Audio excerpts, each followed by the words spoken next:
सतगुरुदेव की जय। बंदी छोड़ कबीर साहिब की जय। बंदी छोड़ सतगुरु रामपाल जी भगवान की जय। सत साहिब। आज जानेंगे हम, क्या मूर्ति पूजा करना सही है या गलत? क्या शास्त्रों में लिखा है कि मूर्ति पूजा करना सही है? पहले हम लेंगे चित्रलेखा जी के विचार।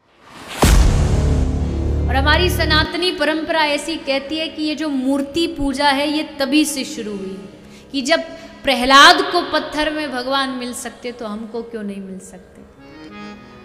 इसलिए मंदिरों में, घरों में पत्थर की मूर्तियां आने लगी। कुछ लोग तर्क करते, अरे ये तो पत्थर ही तो है, इसमें क्या भगवान मिलेगा? क्यों नहीं मिलेगा?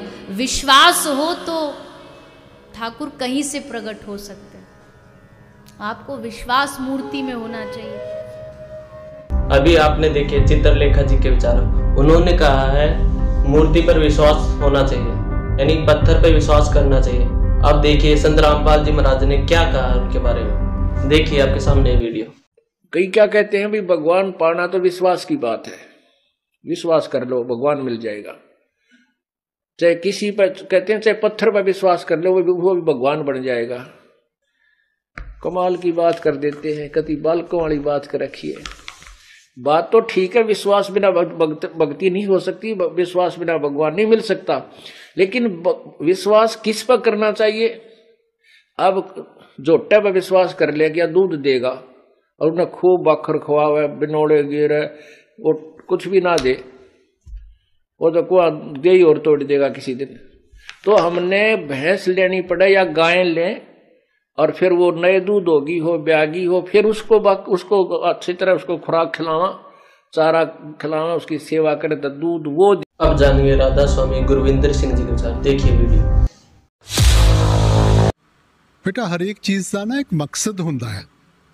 ਆਪਾਂ कई बारी गल्लां च कह देंगे जी आ नहीं ठीक, आ नहीं ठीक, ऐ करो ऐ करो। हर एक चीज़ का एक मकसद है। हुण ਤੁਸੀਂ ਉਹ ਕੰਮ ਮਕਸਦ ਸਮਝ ਕੇ ਕਰੋਗੇ, ਤੁਹਾਨੂੰ ਉਹਦੇ ਚੋਂ ਕੁਝ ਮਿਲੂਗਾ। ਬਗੈਰ ਮਕਸਦ ਆਪਾਂ ਐਵੇਂ ਮੱਥੇ ਟੇਕੀ ਜਾਵਾਂਗੇ, ਉਹਦੇ 'ਚ ਕੁਝ ਨਹੀਂ ਮਿਲਣ ਲੱਗਿਆ। ਜਦੋਂ ਆਪਾਂ ਕੋਈ ਵੀ ਮੂਰਤੀ ਬਣਾਉਂਦੇ ਆ ਬੇਟਾ, ਜਾਂ ਕਿਸੇ ਦੀ ਵੀ ਮੂਰਤੀ ਨੂੰ ਮੱਥਾ ਟੇਕਦੇ ਆ ਜਾਂ ਪੂਜਾ ਕਰਦੇ ਆ, ਮਕਸਦ ਕੀ ਹੈ? ਉਹ ਮੂਰਤੀ ਤਾਂ ਮਿੱਟੀ ਦੀ ਬਣੀ ਹੋਊਗੀ ਜਾਂ ਲੋਹੇ ਦੀ ਬਣੀ ਹੋਊਗੀ। ਹੁਣ ਆਪਾਂ ਲੋਹੇ ਦੀ ਜਾਂ ਮਿੱਟੀ ਦੀ ਭਗਤੀ ਨਹੀਂ ਕਰਦੇ, ਆਪਾਂ ਉਹਨਾਂ ਮਹਾਂਪੁਰਖਾਂ ਦੀ ਭਗਤੀ ਕਰਦੇ ਆ। महापुरख किमें बने? वो उपदेश दे करके, ना कि जिस्म दे करके। सो आपां अपना ध्यान उस उपदेश के उत्ते रखना है। जदों आपां जिस्मां ते आ जाते हैं तां मूर्तियां ते आ जाते हैं। इसे करके फर्क साडे दरम्यान खड़े हो जाते हैं। बेटा जे आपां उपदेश नूं देखिया हुंदा तां आपां कदे मजहबां विच भी नहीं वंडना सी अपने आप नूं। हुण सदा वास्ते इत्थे कोई रह नहीं सकदा, रह सके कोई हाले तक, शरीर छड़ के जाते हैं। अब सुनेंगे देवकी नंदन जी के विचार। वो क्या बताते हैं मूर्ति पूजा के बारे में। सुनिए, देखिए वीडियो। बहुत से लोग कहते हैं मूर्ति पूजा वेद विरुद्ध है। हाँ, ऑफ कोर्स वेद विरुद्ध है मूर्ति पूजा, लेकिन हम मूर्ति को नहीं पूजते। मूर्ख हैं जो हमें देखकर ये कहते हैं मूर्ति पूजा करते हैं। हम कहाँ मूर्ति पूजा करते हैं। ये है कृपालु जी महाराज जी के विचार। देखिए वीडियो। कुछ नहीं, जय जय शंकर जी की जय। About turn. तो आपने तीर्थ का फल कैसे पाया, कैसे मिलेगा आपको? ये धोखा है कि रामेश्वरम तो गए थे किसी जगह में कोई बात नहीं हुआ करती। ये नोट कर लो सब लोग, चाहे गोलोक में खड़े हो और चाहे नरक में, सब बराबर है। उसको उसी पत्थर से साक्षात भगवान दिखते हैं। निकल के आएंगे, बात करेंगे, खाएंगे। और जिसका विश्वास नहीं है पहले ही से, आजकल रिवाज है। अब जानेंगे रामभद्राचार्य जी के विचार। देखिए वीडियो। क्या वेदों में मूर्ति की पूजा का विधान है? तो देखिए, भगवान कहते हैं है, वेदों में भगवान की मूर्ति की पूजा का विधान है, ये भगवान का पक्ष है। आर्य समाजियों का पक्ष है, वो नहीं स्वीकारते, मत स्वीकार। अब देखिए पीठाधीश्वर स्वामी राजेंद्र दास जी के विचार, देखिए वीडियो। देखो, आप लोग अन्यथा न माने, संसार में कोई ऐसा मत पंथ नहीं है जो मूर्ति पूजक न हो। फिर से सुन लो हमारी बात, पूरे दुनिया में कोई ऐसा मत पंथ नहीं है जो मूर्ति पूजक न हो। पर जो अपने को स्वीकार करते हैं कि हम मूर्ति पूजक हैं, वे कृतज्ञ हैं। और जो किसी न किसी में किसी प्रतीक की मूर्ति की पूजा करते हैं, फिर मूर्ति पूजा को बुत परस्ती कहते हैं या उसका विरोध करते हैं, वे कृतज्ञ हैं। अब जानिए अनुद्राचार्य जी महाराज के विचार, देखिए। भारत में कई लोग ये कहने वाले मिल जाते हैं कि महाराज हम मूर्ति पूजा नहीं करते, मूर्ति पूजा नहीं करते। वाह, तो फिर अपनी माँ की तस्वीर कमरे में क्यों लगा रखी है? फिर अपने दादा परदादाओं की चित्र कमरे में क्यों लगा रखे हैं? मूर्ति पूजा तो तुम नहीं करते। तो भगवान की मूर्ति से विरोध है और माँ की मूर्ति से प्यार है। अरे भाई, मूर्ति तो मूर्ति होती है, किसी की भी हो। अब जानेंगे जगत गुरु तत्वदर्शी संत रामपाल जी महाराज के विचार। दास ने कोई शौक नहीं किसी की निंदा करने का, लेकिन उन्होंने अपनी प्रभुता इतनी बना ली कि वो उल्टा कदम नहीं रख सकते, चाहे कुएं में बेशक गिर जा। लेकिन ऐसा नहीं, ये मान मर्यादा नहीं, ये ज्ञान किसी का पर्सनल नहीं है, कोई व्यक्ति का नहीं है। ये मैं न सोचूं भी मैं ही बहुत बड़ा महान हो गया हूं, मैंने बड़ा ज्ञान ढूंढ लिया ना, ये तो पहले ही था। ये तो प्रभु की देन है और इस दास पे रजा कर दी, अपना खजाना दे दिया। और ये दास का तो है ही नहीं, मैं तो कुत्ता हूँ उस परमेश्वर का। I am the dog of the God Kabir. और उन्हें मेरी ड्यूटी ला दी यहाँ भौंकने की। ठीक है, अनजान व्यक्ति नाराज भी होंगे, क्यों भौंक रहा है ये कुत्ता, हमारी नींद खराब करे। जब वो कुत्ता भौंकता है उसका कोई उद्देश्य होता है और उसका कोई खास कारण होता है। उठना चाहिए, जागना चाहिए, देखने चाहिए अपने सदग्रंथ। फिर दोबारा हमने जब ये भौंक रहा है एक अनजान व्यक्ति, कोई पागल नहीं मैं, कोई अनजान नहीं, मुझे स्वार्थ नहीं किसी चीज का। जब मैं भौंक रहा हूँ, मैं बोल रहा हूँ, मैं कह रहा हूँ कि ऐसा लिखा है अपने शास्त्रों में, ये गलत बता रहे हैं, कम से कम एक बार उठाकर देखो, ये संत भी देखें और ये महंत भी देखें। हमने कोई यह मान बढ़ाई थोड़ी बनानी है। 2 दिन का जीवन आज मेरे तड़के गधे बनेंगे जब भक्ति ठीक ना बनी थे। ये सब मंदिर भी, ये मस्जिद भी, और ये गुरुद्वारे और ये हमारे चर्च, और ये जो जिन लाखों शिष्यों को आज हम अपना मान के और इनको प्रभु बने बैठे हैं, ये भी यही रह जाएंगे और हम 84 में जाएंगे। हमारे साथ हमारी सत भक्ति जाएगी, वो नहीं मिली तो हम व्यर्थ हैं। तो अब तो हमने जरा सी लग रही है भारी बात बनेगी, इसलिए ये दास बार बार कह रहा है और आपको महसूस भी होगा और होना भी चाहिए, ताकि इससे आप गर्म हो गए, कम से कम अपने शास्त्र तो देखोगे। और दास कोई गलत कह रहा तो मैं क्षमा मांगूंगा, मुझे ये तो बताना कि मैं क्या गलत बोला हूं। एक आध कोई जिसकी आप बुद्धि कम काम करे, एक आध पत्र आया इतने 5 महीने में, उन्होंने ये भी नहीं बताया कि आपने क्या गलत बोला, क्योंकि उनकी रोजी रोटी बंद हुआ है। ताकि ये पोल पाठ की, ये तो अब तो ये खुलेगा, ये तो कंप्यूटराइज्ड हो गया सारा ज्ञान और वर्ल्ड में जाएगा बाय सीडीज, बाय कैसेट्स और बाय टीवी प्रसारण। आज कोई बालक नहीं है, कोई बच्चे नहीं है। ये हमारे बहुत दिन हो गए हमने इस अंधेरे में डले ढूंढते ने, इन अनजान संतों और अनजान जो अज्ञानी महंतों के आधार पर रह के आधारित हो गए, जिन्हें स्वयं ज्ञान नहीं। हमारे शास्त्रों में लिखा क्या है, हमारे वेद क्या बता रहे हैं, हमारी पुस्तक पवित्र गीता क्या बता रही है। ये इसमें लिखा है कि श्राद्ध मत निकालो, ये मूर्खों की पूजा, 3 गुणों तक की पूजा, ब्रह्मा विष्णु महेश तक की पूजा को दुष्कृतित करते बुरा कर्म, मूर्ख लोग, पाप्य आत्मा और नीच व्यक्ति लिखा भगवान ने। और हम उसके विरुद्ध साधना हमारे संत आज तक करवा रहे हैं और मेहनत करवा रहे हैं। तो भाई देखो, मैं अपनी तरफ से नहीं कह रहा हूं, मैं तो दुखी होकर के ये हो क्या रहा है समाज के साथ, क्या खिलवाड़ हो रहा है इन बड़ी आत्माओं के जीवन के साथ। इसलिए दास रोता हुआ कह रहा है, क्योंकि मैं बहुत तड़प थी मालिक की मुझे, और मुझे तलाश थी उस ईश्वर के सत्य ज्ञान की। और अब मैं ये सोच रहा हूँ कि सभी को तलाश है। एक बार मैं बुरा लगूंगा अवश्य, लेकिन फिर इतना प्यारा हो जाऊंगा आपको, आप सपने में भी याद किया करोगे। अगर ये मार्ग नहीं मिलता तो जीवन व्यर्थ था। ये अब कहते हैं क्या मंदिर में मूर्ति में भगवान नहीं है? क्या आप मूर्ति को व्यर्थ समझते हो? मूर्ति अवश्य हो अपने इष्ट और गुरु की। मूर्ति उस इष्ट और गुरु का काम नहीं कर सकती।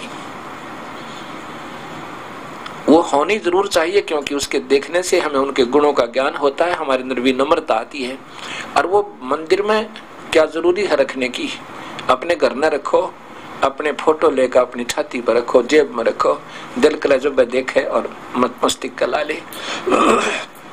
मूर्ति बुरी नहीं है, उसका आदर बुरा नहीं, मूर्ति की पूजा गलत है। अब जैसे कोई वैद्य मर जावे और उस वैद्य की बहुत महिमा हुई हो, उसके गुणों की, फिर उसकी एक यादगार बना दी जाती है, उसकी पत्थर की मूर्ति बना करके रख ले और एक यादगार बना दे, उसके ऊपर एक गुम्बद भी बना दिया जाता है इस महापुरुषों का, अच्छे कोई शहीद हो जाए उनका भी। और ऐसे ही संतों का, जो परम संत जहाँ रहे हैं, उनकी लीला स्थल जहाँ रहा है उसको धाम कहते हैं, जहाँ पर वो अपना पूरा जीवन एक सत भक्ति मार्ग दर्शन किया और स्वयं पूजाएं की, अपनी भक्ति की और अपना जीवन सफल करके चले गए। वहां पर उनके जाने के बाद, शरीर त्यागने के बाद, उनके यादगार बनाए रखने के लिए एक यादगार भी बना देते हैं, कोई गुम्बद टाइप भी बना देते हैं कि यहाँ उनका शरीर का अंत किया था, कि सदा नो प्रमाण रहा रहे। और फिर उसकी मूर्ति बना ली, मूर्ति भी बना ली, कोई बुरी बात नहीं। और फिर ये कि मूर्ति ये वही उसी संत का जैसा ही काम करेगी। ये जैसे कोई कहे ये वैद्य की मूर्ति वैद्य का ही काम करेगी, ये वही दवाई दिया करेगी और सब स्वस्थ हो जाओगे, यहीं आ जाया करो, तो वो स्वार्थी लोग हैं। वो अपना जीवन और साथ में भोली आत्माओं का वो जीवन खो रहे हैं। जिस रोग के कारण वो दुखी हैं, वो रोग उनकी जीवन का दुश्मन बन जाएगा। अब कोई कहे कि ये संत की मूर्ति वही काम करेगी और बहाना करे किसी और संत का कि वो संत आया था यहाँ पर, उसने उनके अंदर प्रकाश दिखा दिया था। वो तो संत में शक्ति थी, वो डले में भी प्रकाश दिखा दे, किसी पत्थर में अन्य में भी प्रकाश दिखा दे, पर प्रकाश कोई परमात्मा पाने का नहीं, ये सिद्धियां होती हैं।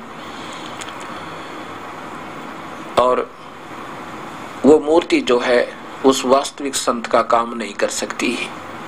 मूर्ति आदरणीय है, पूजनीय नहीं है। और जो ये कहते हैं कि इस धाम स्थान पर आ जाओ, किसी व्यक्ति किसी संत विशेष का, जहां पर उन्होंने मूर्ति बनाकर अपना रोजी रोटी का धंधा बना रखा है, और कहते हैं ये वही काम करेगी, इस धाम से कल्याण होगा, इस स्थान से कल्याण होगा, वो आपको गुमराह कर रहा है, क्योंकि वो शास्त्र विरुद्ध बता रहा है। ना गीता जी में कहीं ऐसा, ना वेद में कहीं ऐसा, चारों वेदों में, और ना ही कहीं गुरु ग्रंथ साहिब में, ना गरीबदास जी की वाणी में, और ना ही आदरणीय परम पूज्य कबीर साहिब की वाणी में। इसलिए तो इस वाणी में नहीं है, वो हम कर रहे हैं तो शास्त्र विरुद्ध है, और शास्त्र विरुद्ध होने से वो हानिकारक है। गरीबदास जी कहते हैं वह काफर जो देवल जाए, देवल माने मंदिर, मंदिर का आकार यही होता है, ऊपर गुम्बद हो, बीच में मूर्ति धर दी, ऊपर घंटी बांध दी, मंदिर हो गया, वो देवल कहलाता है। वह काफिर जो देवल जाए, वो काफिर लोग हैं, अवज्ञाकारी हैं, वो मर्यादाहीन इंसान हैं जो मंदिर में जाते हैं और वहां केवल मूर्ति पूजा करके और अपना जीवन सफल बनाना चाहते। ऐसा कबीर साहब और गरीबदास जी और हमारे वेद कह रहे हैं। वेदों में कहीं लिखा, ना गीता में लिखा कि मूर्ति की पूजा करो। तो इससे विरुद्ध जो हम कर रहे हैं वो गलत है, आदर गलत नहीं। वह काफिर जो देवल जाहि पूजे देई धाम को, देवी धाम, अपना जो श्रेष्ठ स्थान वो देव धाम, पूजे देई धाम को, देई को पूजें और धाम को पूजें, और सी सलामें दो जो गरीबदास साची के हद का फरेंस हो। जो ये कहें कि इस धाम पर मुक्ति होगी, इस स्थान विशेष पर मुक्ति होगी, तो कहते हैं वो तो काफिर है। वहां जाने वाले भी और ये बताने वाले भी, ये सलाह देने वाले भी, वो अवज्ञाकारी हैं, प्रभु के दोषी हैं। इसी अज्ञानता को नष्ट करने के लिए कबीर परमेश्वर ने कहा था कि काशी में, क्योंकि उस समय के वर्तमान वो संत और महंत और गुरु अज्ञानी ये कहा करते थे कि जो काशी में मरेगा वो मुक्त हो जाएगा, बस यहाँ से मुक्ति है, यह काशी शिवजी की पुरी है। अब शिवजी ही अमर नहीं, वह शिवपुरी में मरने वाले कैसे अमर होंगे? कबीर साहब ने कहा कि नहीं, सत भक्ति करने वाला प्राणी शास्त्र अनुकूल साधक कहीं प्राण त्याग दो, वो अपना यथा पूज्य इष्ट देव के पास जाएगा। जिसकी पूजा कर रहा है, ब्रह्म की करा ब्रह्मलोक में चला जाएगा, और पर ब्रह्म की करता है तो पर ब्रह्म के लोक में, पूर्ण ब्रह्म की करता है तो पूर्ण ब्रह्म के लोक में चला जाएगा, और शिव की करता है शिवलोक में चला जाएगा। उस धाम से मुक्ति नहीं। और उस समय उन नादान लोगों ने काशी के अंदर यही फैला करके इस धाम, काशी धाम में जो आओगा उसकी मुक्ति होगी, और जो यहाँ प्राण त्याग जाएगा उसकी कति मुक्ति होगी। तो वहां पर अंत समय में ये प्यारी आत्मा प्रभु की चाहने वाली और संतों की बातों पर विश्वास करने वाले हमारे पूर्वज वहां जाने लगे अपने गुरुओं के उन स्थानों पर जहां उन्होंने डेरे बना रखे थे गुमराह करने के, काशी में। और वहां जाकर के अंत समय में देखा करते कि हमारे माता और पिता का थोड़ा समय रहता है और इनको हम क्यों ना काशी में ही छोड़ दें। उन्होंने अपने गुरुओं के पास, कुल गुरु हुआ करते थे, जैसे ही बंद रहे हैं, कोई किसी धाम पर बंद रहा है, कोई किसी धाम पर बंद रहा है, कोई श्याम जी का बंद रहा है, कोई किसी इष्ट स्थान पर बंद रहा है, ऐसे सब बंधे हुए होते हैं बेचारे भोली आत्माएं। तो वो उन्होंने अपने अपने वहाँ गुरुओं के पुराने डेरों पर उन गुरुओं के आदेश से कि यहाँ जो मरेगा उसकी सीधी मुक्ति स्वर्ग होगा, वहां छोड़ने शुरू कर दिया अपने माता और पिता जो वृद्ध हो जाएं, इस उद्देश्य से कि हमारे पिताजी का अंत समय यदि काशी में पूर्ण हो जाए तो कहना है क्या, वो भी शुरू कर दिया। अब जिन्होंने ये अफवाहें फैलाई थी, ये गुमराह किया था उन भोली आत्माओं को, तो उन गुरुओं के घर पर भीड़ होगी, क्योंकि उन गुरुओं ने, उन नकली महंतों और संतों ने अपनी रोजी रोटी के लिए धंधा शुरू किया था कि यहाँ कुछ दिन रहेंगे और तुम्हारे जो है रोजी रोटी हो जाएगी। तो उनका भी रोजी रोटी देना प्रारंभ कर दिया। किन्होंने? जो अपने माता पिता को वहां छोड़ कर आते थे, उनका महीने का खर्चा उन गुरुजियों को देने लगे। उनके 10 रुपए खर्चा था तो गुरुजी 20 रुपए महीना ले लिया करते। वो स्वार्थी तत्व उस समय के नकली संत और महंत, तो वो भी शुरू कर दिया कि हमारे माता पिता का उद्धार हो। फिर देखा उन नकली संतों और गुरुओं और महंतों ने कि यह तो बात बिगड़ गई, यहाँ तो भर गया देश कति है, तुम्हारे पास ये नहीं सुविधा हो रही, इन बुजुर्गों की, बूढ़े आदमी नहीं तुम्हारे से संभाले जा रहे, और फिर मना करें तो फिर रोजी रोटी जा। तो उन्होंने सलाह बनाई कि एक गंगा के किनारे क्रोध लगा दे, अथा सिर काटने मनुष्यों को काटने का, और सकीम बना ली एक मीटिंग करके सारे उन नकली संतों और उस समय के महंतों ने, स्वार्थियों ने क्या बना कि यहाँ जो एक और प्रचार कर दिया कि जो काशी में गंगा के किनारे क्रोध ले लेगा, क्रोध लेना माने गर्दन कटवा लेगा, वो तो सीधा स्वर्ग जाएगा, भगवान का आदेश आया है। हमारे माता पिता, हमारे पूर्वज जो थे वो बड़े भोले भाले थे और संतों की बातों पे विश्वास किया करते। संत की बात तो विश्वसनीय ही होती है, लेकिन आज वर्तमान के जो संतों के मैंने अपने सब लेख पढ़े हैं, सिर में दर्द हो गया उनकी सुन सुन कर व्याख्या, उनके प्रवचन सुन सुन कर। गीता कुछ बता, वो ज्ञान कुछ दे, देवी भागवत कुछ कहे, ये कुछ कहे, ये बताओ शिव ही मृत्युंजय है। और देवी भागवत कहती है कि ये स्वयं स्वीकार करते हैं, हम तो जन्म और मरण में है, हमारी तो मृत्यु है, हम तो जन्म अजर और अमर है ही नहीं, हमारा तो आविर्भाव और तिरोभाव हुआ करता है। तो इनकी व्याख्याएं सुन सुनकर हम बहरे हो गए, ये मन में कोई फैसला ही नहीं हो पा रहा था। अब कबीर परमेश्वर की रजाते मेरे गुरुदेव ने ये सारा अंधेरा हटा दिया और सभी शास्त्रों का बिल्कुल सामने मलाई ला दिया आपके। अब आप समाज के सामने प्रत्यक्ष है, अब कोई बहका नहीं सकता। तो इसलिए अब सत्य भी असत्य होने लगी, अविश्वसनीय हो गई, क्योंकि हमने असत्य घनी सुन रखी है।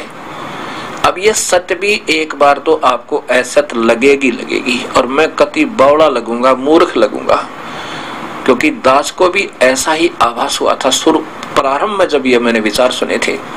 लेकिन अब उस गुरुदेव की बात एक एक याद आवे, आंखों में आंसू आ जाता है कि जिसको मैं नादान कहूं था और मैं स्वयं अनजान था, मैं बुद्धिहीन था जिसको उस परमेश्वर तुल्य संत को प्रथम विचार सुनकर यह महसूस किया था कि झूठ बोल रहा है।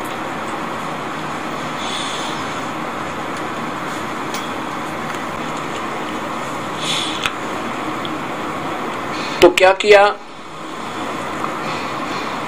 एक गंगा के किनारे करौंत लगाया, एक ऐसे आर्च टाइप गुफा बनाई कति गंगा के किनारे, गंगा जी के किनारे पे काशी में, और उसको पक्का कर दिया। उसके अंदर से एक करौंत आने का, ऊपर से अंदर करौंत को फिट कर दिया, ऐसे आर्च बन गई और नीचे गंगा बह रही है, नीचे पैड़ी बना दी और ले जाने वाले को नीचे से ले जा करके जिसकी मुक्ति करानी वो मान रहे थे वहां से रखवा देते इस आर्च के नीचे, और इसमें से करौंत आता ऐसे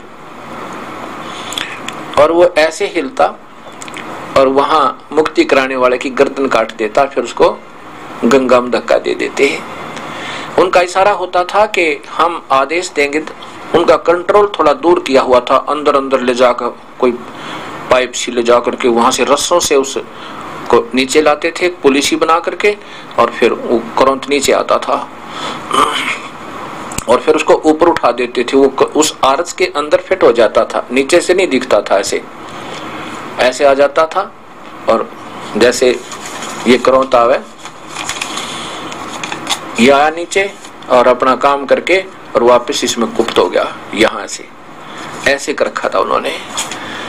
और वो बाहर खड़ा होकर के गुरुदेव जिसके चेले की मुक्ति उसने करवानी होती थी वो बाहर उसको तो गर्दन लटवा देते थे, नीचे गर्दन टिकवा देते थे जहाँ करौंत ने आके उसका कल्याण करना होता है, काटनी थी उस गर्दन को।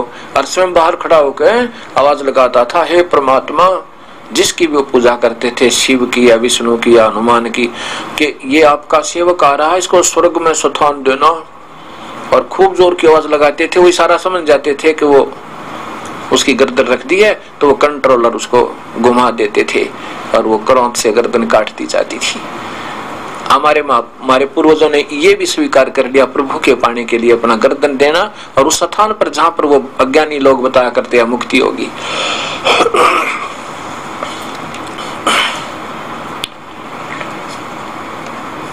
तो वो भी हमारे पूर्वजों ने स्वीकार कर लिया, क्योंकि परमात्मा की चाह अभी मिटी नहीं है।